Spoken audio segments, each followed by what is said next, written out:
우리가 지난 몇 주간에 걸쳐서 사도 바울이 데살로니가에 있는 성도들이 일어나고 있는 몇 가지 실제적인 문제에 대해서 가르침을 주는 것을 살펴보았습니다. 4장, 5장이 이런 바울의 가르침의 내용이다 이렇게 볼 수 있겠는데 4장 1절에 보면 이렇게 말씀합니다. 그러므로 형제들아 우리가 끝으로 주 예수 안에서 너에게 구하고 권면하노니 주 예수 안에서 너에게 구하고 권면한다 이렇게 이야기합니다. 주 예수 안에서 권면한다 이 말 속에 담긴 뉘앙스가 어떤 느낌이 드는가 하면 간절함이 묻어있죠. 바울이 그 교회를 진짜 사랑한 마음에서 간절함과 또 간곡한 마음이 그에 묻어있는 진정한 사랑을 느낄 수 있는 표현입니다. 특별히 주 예수 안에서 이 말 하는 거다라고 말하는 이유는 이게 사사로운 말이 아니고 또 내 욕심을 채우는 말도 아니고 내 감정이 있는 말도 아니고 혹은 헛된 말이 아니라 주님께서 내게 깨닫게 하시고 주신 바 된 말씀이다 하는 그런 내용을 담고 있는 것입니다. 뭘 그렇게 간절히 구했는가 하면 우리가 이미 살펴보았지만 성도가 어떻게 행하는 게 마땅한가 하는 것에 대해서 알려준다는 것입니다. 그런데 특이한 것은 너희들이 모르는 게 아니고 처음 듣는 이야기가 아니고 이미 너희들이 배운 이야기고 지금까지 알고 있는 내용이다 그렇게 말하면서 그것을 더욱 힘써라 이렇게 이야기합니다. 영어성에 보면 more and more, to do this more and more, 더욱더 힘써라 이렇게 이야기합니다. 이미 너희들이 갖고 있는 것, 알고 있는 것, 배운 바 된 것을 힘써라 이렇게 이야기하고 있는 것입니다. 그렇게 말은 뭡니까? 모른다 말하지 말고 처음 듣는 것 하지 말고 마치 모르는 것을 그렇게 자기를 합리화하지 말고 핑계대지도 말고 또 주저앉거나 자기 탓만 하지 말고 힘써서 매일매일 하나님 기쁘시는 삶을 그것을 살기를 힘쓰라고 당부하고 있는 것입니다. 뭐가 하나님 기쁘게 하는 삶인지 안다 그랬죠? 뭔가 하면 바울이 이렇게 말합니다. 하나님의 뜻은 이것이니 너희의 거룩함이다 이렇게 말했습니다. 너희의 거룩한 삶을 하나님이 원하신다고 말씀하면서 그 거룩함이라는 것은 구별됨이라는 말씀을 드렸죠. 구별된 것이다. 이렇게 말하는 건 배경이 있다 그랬습니다. 그 당시 데살로니가에 비롯한 그 아시아에 있는 분위기 어떤가 하면 이방 제사가 만연해 있습니다. 헬라 문화와 헬라 철학과 이방 제사들이 만연해 있습니다. 특히 이방 제사의 특징이 뭔가 하면 그들이 제사를 지내러 올 때 성적인 음행들이 벌어진 것입니다. 제사를 지내러 온 남자들이 그 제단에서 섬겨 일하고 있는 여사제들과 관계를 맺는 것인데 어떤 무슨 욕심으로 혹은 불륜으로 맺는 게 아니고 그게 하나의 의식이었습니다. 제사 의식이고 그게 일반적인 관습이 문화였다는 것입니다. 그러니까 아내가 있는 남편들도 별로 죄스럽게 생각하지 않는 것이죠.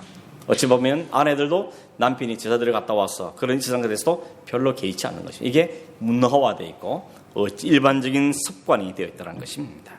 바울은 그 점을 염두에 두면서 그러지 말고 너희들은 거룩해야 된다. 거룩한 말은 구별됨이라는 것이죠. 하나님께서 너희를 거룩한 사람으로 거룩함을 사람을 위해서 구별하셨기 때문에 거룩함을 살아야 된다 이렇게 말합니다. 그래서 그 뒤에 뭐라는가 하면 각각 아내를 대할 때 존귀함과 거룩함으로 자기 아내를 대해야 된다 이렇게 말하는 것입니다. 이 말이 무슨 말이겠습니까? 자기 아내를 사랑하되 거룩함으로 구별됨으로 존귀하라고 이야기하고 있는 것입니다. 하나님을 모르는 이방인들처럼 하지 말고 또 그것 때문에 분수를 넘어서 형제를 해하지 말고 오직 성도로서의 거룩함을 유지하고 지키라고 이야기합니다. 왜냐하면 우리가 부르심 받은 목적은 거룩하기 위해서라고 했죠. 하나님을 부르신 것은 거룩하게 하기 위해서다라고 분명히 말씀하고 있는 것입니다. 다시 말해서 세상의 논리나 세상의 원칙대로 사는 것이 아니고 자기의 마음대로 사는 것이 아니고 하나님께 부르신 그 하나님 나라의 원리와 그 원칙을 따라 살도록 우리를 불렀다는 것입니다. 이게 오늘 지금 말하면 교회죠. 교회를 우리가 에클레시아라고 부른다 그랬습니다. 에클레시아 뜻은 밖으로 불러냈다. 부르심을 받은 사람들의 것입니다. 왜 불렀다고요? 거룩함을, 세상과 다름을 보여주는 게 성도의 삶이라는 것입니다. 하나님 나라의 백성은 저렇게 사는 거구나. 하나님 나라의 사람들은 저런 원리에 따라 사는구나 하는 것을 보임으로 하나님이 영광을 받게 하는 것이죠. 하나님 영광을 자체가 영광이시고 모든 만물을 통해 영광을 받으시지만 성도를 통해서 받는 영광을 기뻐하신다는 것입니다. 너희들이 하나님의 형상을 받고 하나님 그로 부르심을 받은 그 삶을 살아낼 때 세상은 하나님을 높이게 된다고 이야기하고 있는 것입니다. 그래서 이렇게 말하죠. 그렇게 하지 않으면 너희가 성도이면서도 여전히 세상과 똑같이 살고 세상의 습관들을 그대로 버리지 않고 살면 그것은 사람을 저버리는 것이 아니고 하나님을 저버리는 것이다. 이렇게 말씀하고 있는 것입니다. 하나님을 저버리는 것이다 라고 이야기합니다. 여러분, 하나님을 저버리고 살아남을 사람이 있겠습니까? 그럴 수가 없는 거죠. 그래서 바울은 이런 말을 통하여서 아주 간곡한 말로 간절한 마음으로 교회의 거룩함을, 교회의 구별됨을 당부하고 있는 것입니다. 또 하나 중요하게 했던 게 뭔가 하면 지난주에 본 것처럼 죽은 자의 부활과 예수의 재림에 대한 이야기입니다. 왜 그렇게 이야기한다 그랬습니까? 데살로니가 성도들 가운데는 재림이 자신들이 살아 생전에 이룰 것으로 기대한 사람이 대부분이었습니다. 곧 오실 거라 생각하고 있습니다. 그런데 주변에 가까운 가족 형제들이 하나 둘씩 죽어가는 것입니다. 그러다 보니 마음에 불안해지고 슬퍼하게 된 것입니다. 왜 슬퍼했는가 하면 그들은 단지 죽어서 이별하기 때문에 슬프다는 그런 의미가 아니고 주님이 곧 오실 텐데 주님 오신 걸 못 보고 죽어버린 사람 어떻게 하냐 이런 마음 때문에 마음에 그들을 슬퍼했다고 이야기하고 있는 것입니다. 그래서 바울은 그렇게 말했죠. 그들이 죽은 것이 아니고 자는 거라고 표현하는 것입니다. 잔다고 표현한 이유는 뭐겠습니까? 자는 자는 반드시 깨어날 거기 때문에. 그래서 잔다는 표현을 하시면서 그 예가 가장 대표적인 예가 주님이라는 것입니다. 주님이 십자가에서 죽으셨지만 다시 살아나신 것처럼 이제 예수를 믿어 그 안에 있는 자들은 주님과 같이 부활하게 될 것이다. 그리고 주님이 다시 오실 때 그 주님과 함께 오게 될 거다 하는 것을 그들의 소망으로 이야기해주고 있는 것입니다.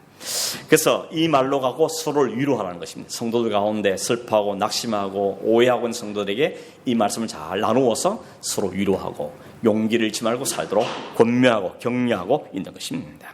한 가지 덧붙인 게 뭔가 하면 그러나 때와 시기는 사람들이 함부로 알고 평가할 수 있는 것이 없는 거라 그랬습니다. 도둑이 임할 때 예고 없이 오는 것처럼 갑자기 오게 될 거라 그랬습니다. 특별히 조심해야 될 것은 평안하다 할 때 모든 게 다 괜찮다 좋다 할 때 그때 주의하라고 말씀했죠. 그래서 결론적으로 하는 게 뭔가 하면 깨어있으라는 것입니다.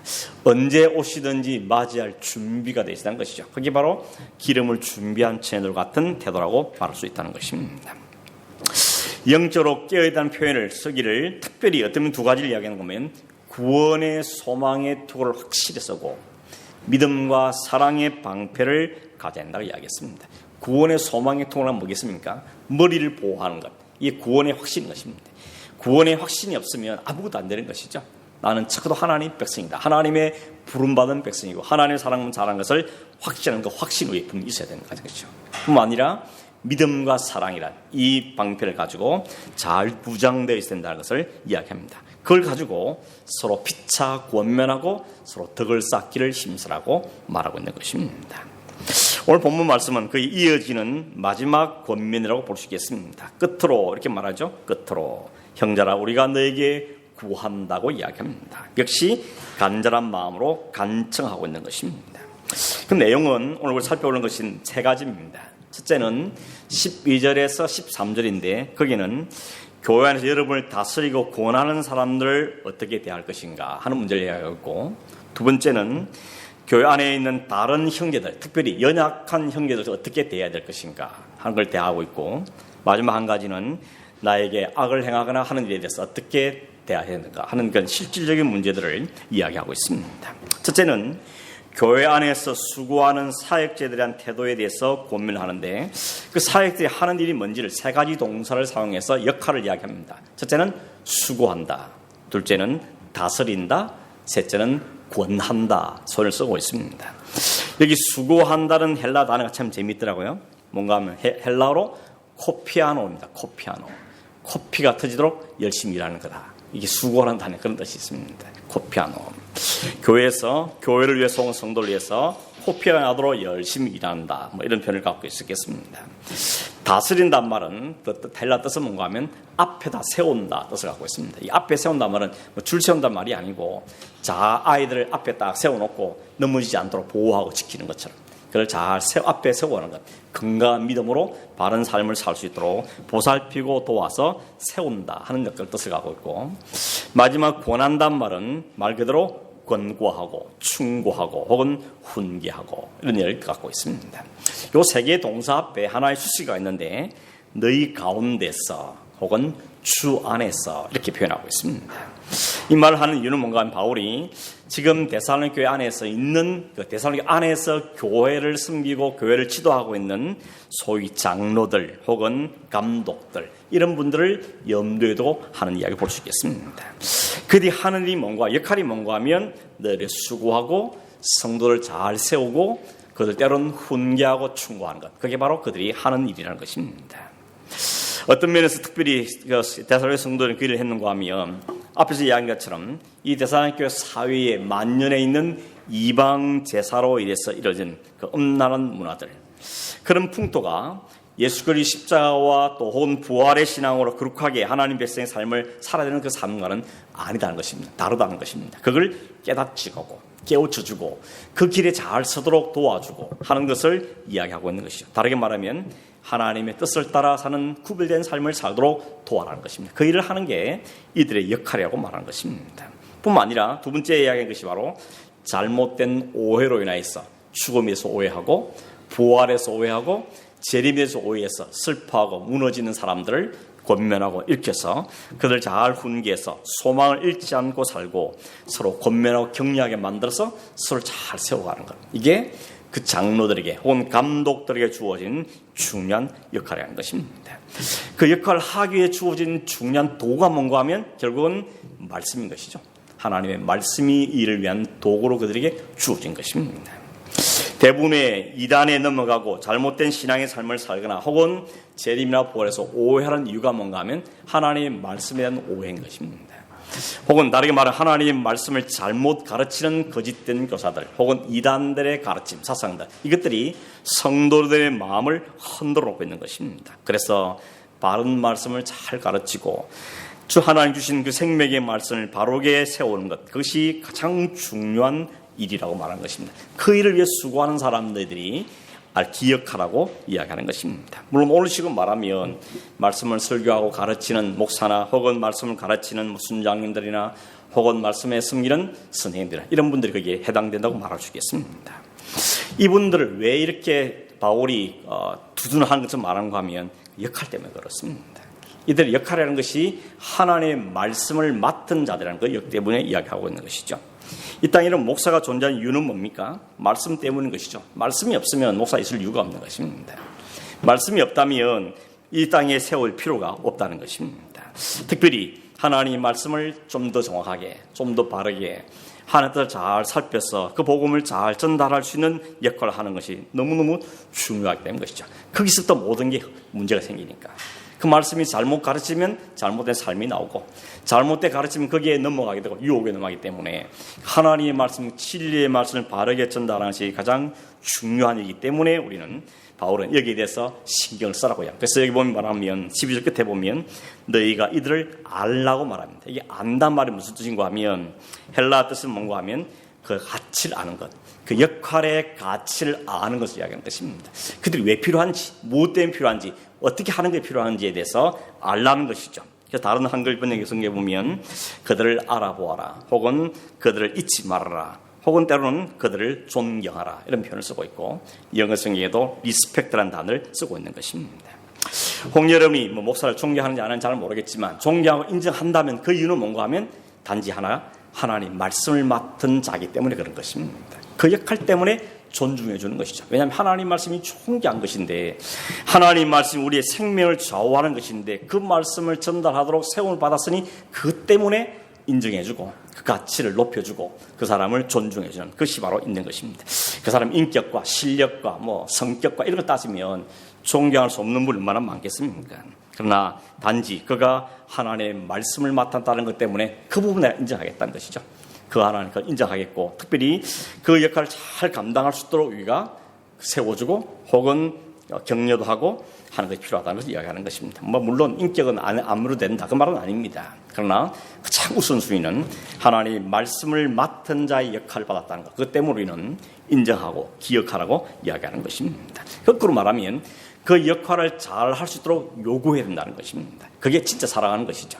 진짜 사랑한다면 아무렇게 해도 괜찮고 그게 아니고 우리에게 진짜 말씀을 전해 주십시오 라고 요구해야 된다는 것입니다. 전에 들은 이야기인데 어느 교회 설교하는 어느 목사님 갔더니 설교 광당 뒤에다가 뒷면 벽에다가 이렇게 써놨답니다. 우리에게 복음을 들려주십시오. 이렇게 써놨더랍니다. 그 보고 아주 아주 신선한 충격을 받았다는 것을 고백하는 들을 수 있습니다. 여러분의 눈초리가, 여러분의 태도가 우리에게 진짜 좀 바른 복음을 전해주세요. 바른 진리의 말씀 전해주십시오. 나는 눈초리로 쳐다보면서 요구하는 것은 그 사랑의 표현인 것입니다. 그냥 다 졸고 있고 이러면 곤란하죠. 하나님의 말씀을 듣기를 원한다. 정말 무엇이 하나님 뜻인지 바르게 좀 이야기해주고 이 말씀의 단계는 하나님의 본의가 뭔지를 제대로 좀 이야기해달라고 그런 눈초리, 그런 마음으로 보는 게 사랑의 표현인 것입니다. 다른 걸 막 잘해주고 그런 게 아니고 그게 같이 인정하는 것이죠. 나는 적어도 이 시간만큼은 당신을 통해 주신 하나님 말씀 듣기를 원하는데 그 말씀 들려달라고 이런 마음으로 경청하고 듣는 게 바로 사랑하고 인정하고 존중하는 태도로 말할 수 있는 것입니다. 무슨 삶의 도움을 얻겠거나 경제적인 도움을 얻기 필요한 거 아니지 않습니까?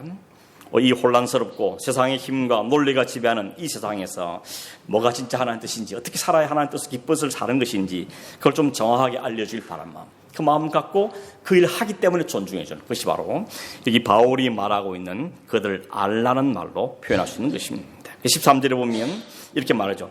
그들의 역사로 말미암아, 역사로 말미암아 그들이 하는 일 때문에, 그들이 맡은 역할과 그들이 하늘 때문에 사랑 안에서 귀히 여기고 화목하라고 이야기하고 있는 것입니다. 그러니까 그 사람의 인격과 그 사람의 가진 것과 이런 것이 아니고 그 사람이 하나님께 받은 그 사명 때문에 귀하기라고 말하는 것이죠. 다시 말하면 사역자나 혹은 목사나 그 자체를 귀하기는 말이 아니고 주님이 다시 올 때 우리가 살아내야 되기 때문에, 우리가 주님께 부름받아 갈 때까지 믿음으로 살아내기 때문에 이 삶을 사는데 이 일에 돕기 위해서 당신을 세웠으니까 이 일을 잘 감당해 달라고 요청하고 또 그렇게 할 때에 존중해야 하는, 이것이 바로 바울이 말하고 있는 그 일을 알라는 표현이었다는 것입니다. 좀 그렇게 하시길 바랍니다. 저뿐만이 아니죠. 주일학교에 가르치는 분 혹은 중고등 가르치는 분, 청년들 신을 맡은 분, 순에서 순을 말씀으로 섬기는 모든 역할이 마찬가지 것입니다. 엉뚱한 소리 하지 마시고 바른 하나님의 말씀을 전해주십시오. 이런 마음을 갖고 그 사실을 인정해주고 존중해주는 것이 중요한 태도라고 말할 수 있는 것입니다.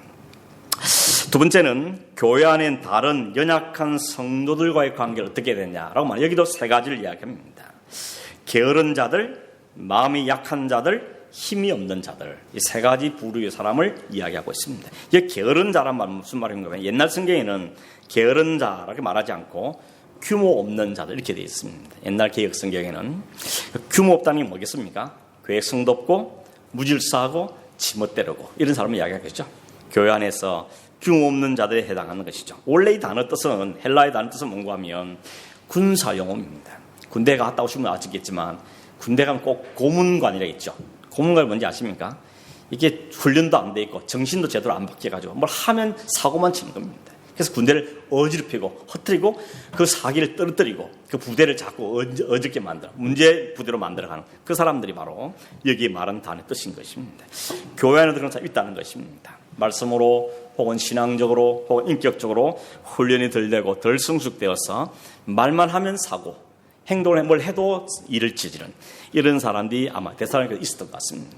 근데 이들을 향해서 어떻게 하라 그러죠? 권괴하라 그럽니다. 권괴하라. 권괴하는 말은 다른 말로 충고하라는 것입니다. 충고하라라고 이야기하는 것입니다. 두 번째, 마음이 약한 자들에 대해서 어떻게 해야 되는가? 마음이 약한 자들도 다른 성경에 보면 소심한 자들 이렇게 번역한 적도 있습니다. 그러나 이 말의 뜻은 뭔가 하면 4장에 말씀드린 것처럼 데살로니가 성도들 가운데 주변에 가까운 형제들이 추구하는 걸 보면서 마음이 무너지고 슬퍼하고 혹은 그런 경우나 혹은 다른 힘들고 어려운 사정들로 인해서 마음에 낙심하고 있는 자들을 의미한다고 볼 수 있겠습니다. 그런 자들에 대해서 우리가 어떻게 해야 되느냐? 바울은 이렇게 말하죠.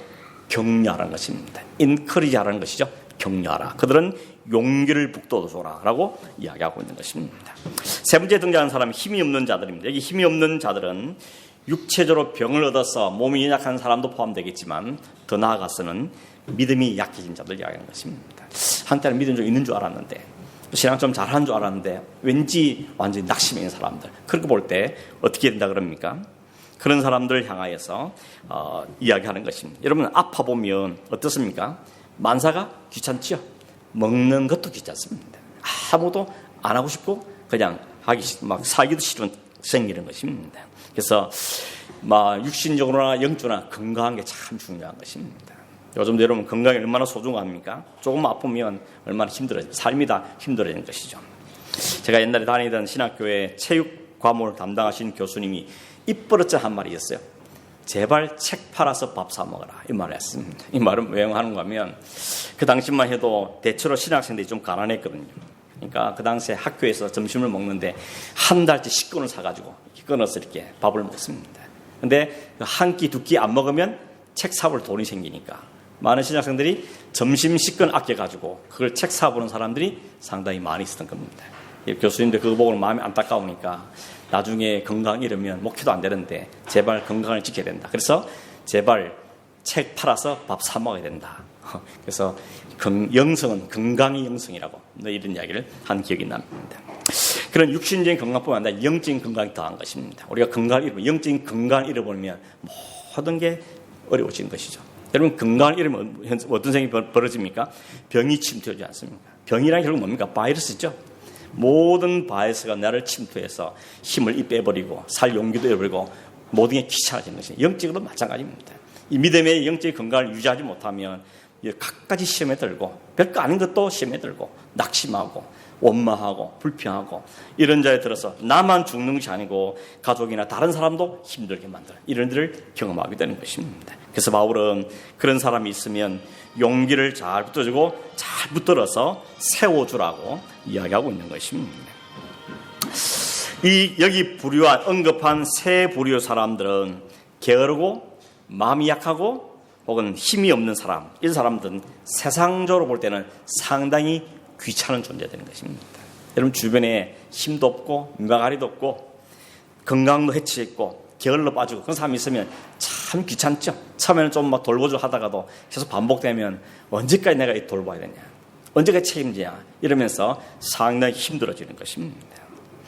근데 바울은 그런 사람을 오히려 권면하고 격려하고 붙들어주라고 이야기합니다. 그게 귀찮을 수 있지만 바울은 그렇게 해야 된다고 이야기합니다. 그 이유를 뭐라 그럽니까?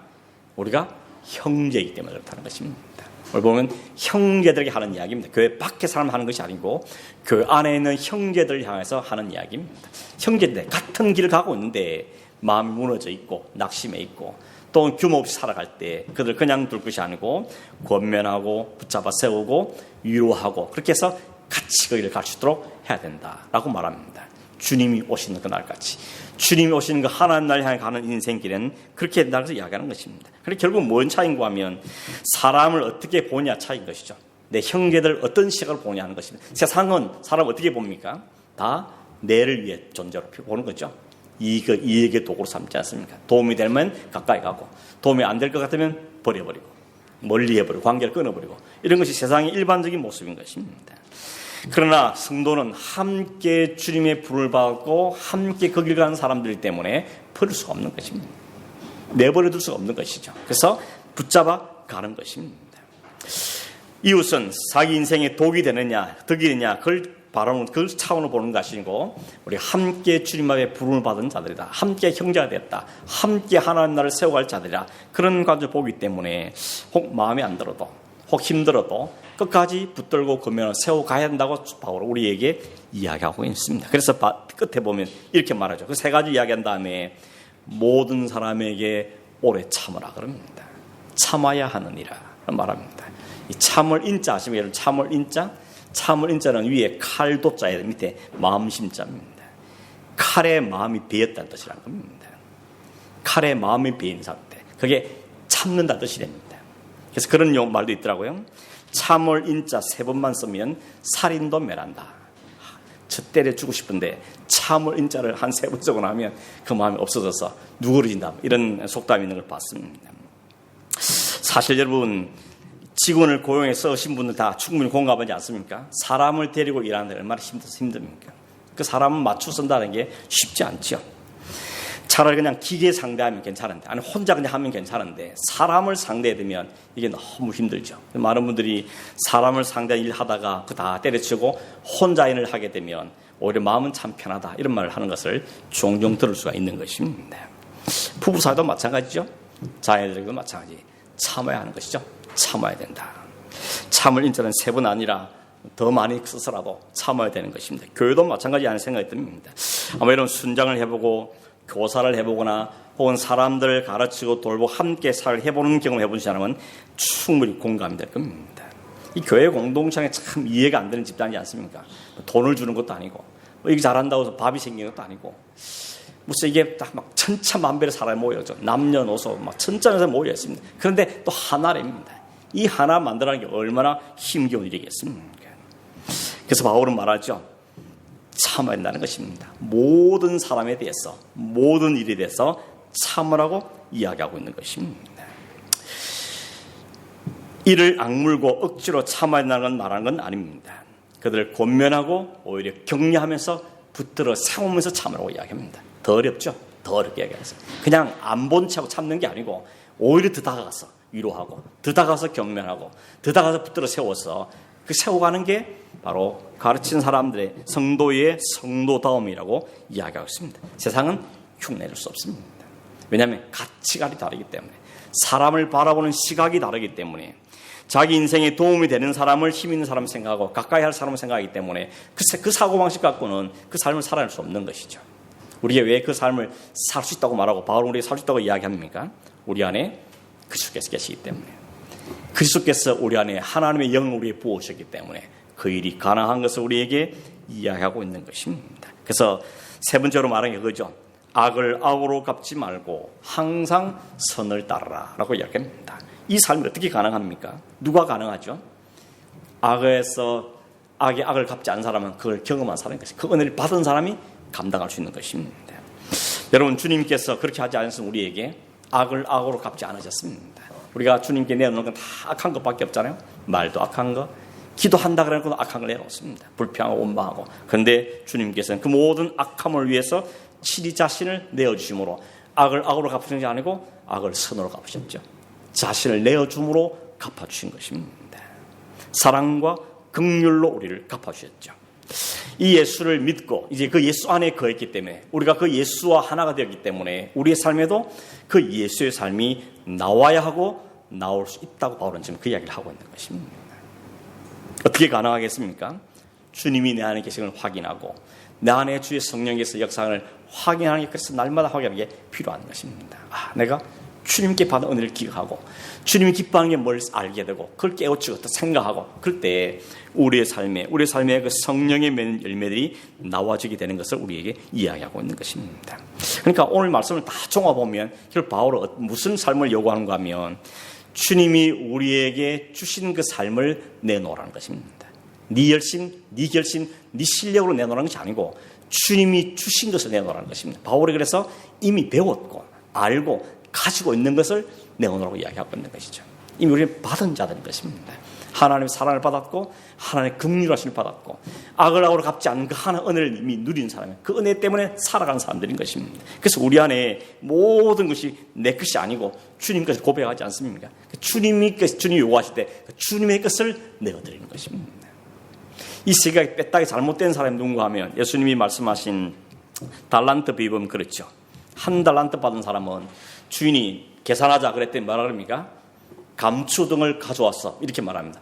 보소서 당신의 것입니다. 당신의 것 감추었다가 당신의 것 받으십시오 라고 이야기합니다. 그 말씀이 어떤 의미가 담겨 있습니까? 열심히 일해서 남긴 것에는 관심이 없는 사람인 것입니다. 왜냐하면 내 것도 아니고 또 내가 열심히 일해도 주인이 보지도 못하니까 알지도 못하고 열심히 일해봤자 이건 다 주인 것이고 그러니 열심히 일할 성미가 그에게는 없었다는 것입니다. 그게 자신에게 덕이 되지 않으면 일하지 않는 그런 삶의 사고방식인 것을 보여주는 것입니다. 그런데 반대로 나머지 두 사람은 어떻습니까? 주인이 있든지 없든지 주인에게 맡긴 것이니 이건 내 것이 아니고 주인 것이니 주인께 다시 돌려드리는 의미에서 자기 걸 계산하지 않고 그 맡은 내가 맡긴 종이니까 내가 맡은 것에 최선을 다하는 것이 종의 위치라는 걸 알았던 것이죠. 그래서 자신 위치에 충실한 것밖에 없습니다. 그런데 주인은 와서 잘했다고 착하고 충성됐다고 칭찬하는 것을 보여야 되는 것입니다. 이들의 사고방식이 바로 성도들이 가져야 될 사고방식인 것이죠. 주님이 다 주셨습니다. 이 땅에 사는 동안 그걸 가지고 주의 영광을 드러내고 주님의 삶을 나타내고 살아오르게 주셨습니다. 건강도 주셨고 자녀도 주셨고 직장도 주셨고 교회도 주셨고 모두 주셨습니다. 이걸 가지고 주의 영광에 잘 살아가는 게 우리가 살아야 될 삶이라는 것이죠. 없는 것 가지고 일하라는 것이 아니고 안 준 것 하라는 것이 아니고 주님 주신 것 가지고 우리 일하라고 주님이 말씀하신 것입니다. 주인에 대한 마음을 아는 것이죠. 주님 뭘 원하시는지 알았던 것을 보게 되는 것입니다. 오늘 말씀을 정리하면서 오늘 우리에게 바울이 이 데살로니가 전서를 통하여 우리에게 주는 교훈이 뭡니까? 주님께서 우리에게 주신 것이 무엇인지 잘 헤아려보고 감사함으로 그걸 누릴 뿐만 아니라 그것을 내어놓는 삶을 우리의 삶 속에 실천해 살아가는 것입니다.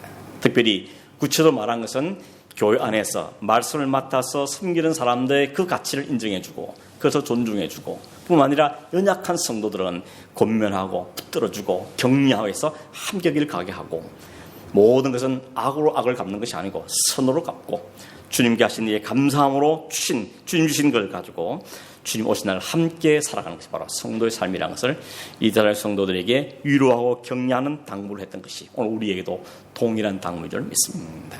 이 하나님을 기억하고 주님 오신 날까지 우리는 주님의 것으로 주님의 삶을 살아가는 이 작은 그리스도의 삶을 살아가는 소원 되기를 진정으로 바랍니다. 우리 말씀을 이해하시면 한번 기도하시죠. 하나님 그렇습니다. 하나님께 우리의 기대하시는 기뻐시 하시는 그 삶을 우리가 살기를 소망합니다. 우리가 살 수 있는 능력이 없는 것은 인정하지만 이미 주님이 우리의 성령을 주셨고 주님 내 안에 계시며 성령이 우리에게 열매로 하시겠다 하셨으니 우리가 순종하고 기쁨으로 주님 말씀에 순종하며 살아가길 원하고 또 오늘 바울이 구체적으로 주신 이 삶의 원리들을 우리의 삶에 잘 적용하며 실천하는 삶을 살게 하셔서 우리가 지니 우리 가정이 교회가 건강하고 다른 곳이 기쁨으로 세워져 가도록 은혜 주십시오. 이런 마음 가지고 함께 기도하겠습니다. 고마우신 하나님, 오늘도 우리에게 말씀해 주시는 그 말씀 우리들을 잘 이해하기를 원하고 또 잘 분별하기를 원하오며 우리의 삶의 열매로 잘 실천되기를 원하오니 하나님 우리를 역사하시고 우리 가운데 일하셔서 우리를 통하여 하나님의 영광을 드러내는 삶을 살아가도록 은혜를 베풀어 주시옵소서. 그러하신 예수님의 이름으로 기도하옵나이다. 아멘.